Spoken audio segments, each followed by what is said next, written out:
Do you want to buy a book on complex PTSD because you want to finally heal and break through all of that childhood trauma and move forward, but you don't want to shop at Amazon and you don't know where else to go? Well, I've lived it. This is Cut Off the Spigot, where I take a look category by category to figure out where else to shop besides Amazon, Walmart, Target, other big corporations, and private equity firms.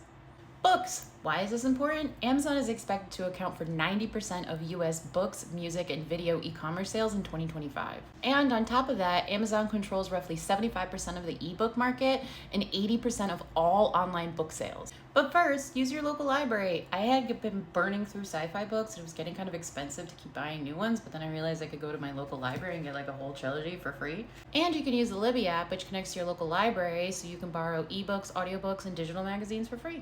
But you want to buy a book, I got you.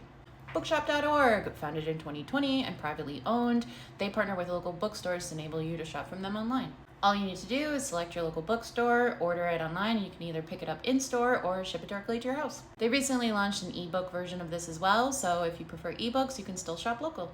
I couldn't find anything on their corporate website specifically calling out their support of DEI, however, they do have a ton of DEI titles and book lists. I use bookshop.org to support my local bookstore all the time, and it's awesome. But if you're into more audiobooks, libro.fm is essentially the bookshop.org for audiobooks. All you need to do is select your store, buy the audiobook, and then listen through their apps or download a DRM-free audio file. Libro.fm is also 100% employee-owned, which is my gold star, so yay! They also have a dedicated DEI program, which is focused on amplifying underserved voices and prioritizing accessibility. You can even search local bookshops by owner attributes like Black-owned, women-owned, queer-owned, indigenous-owned, etc. If you love audiobooks, check them out. And if you're looking for used or out-of-print books, Better World Books is another option. They are owned by Better World Libraries, which is a not-for-profit company that's affiliated with the Internet Archive or the Wayback Machine. But just to be clear, Better World Books is a for-profit company. I couldn't find anything on their corporate website about DEI specifically, but they do have DEI-related titles and lists. I prefer bookshop.org so I can support my local community. However, I couldn't find this book on there, so I ended up ordering it through Better World Books, and it was great.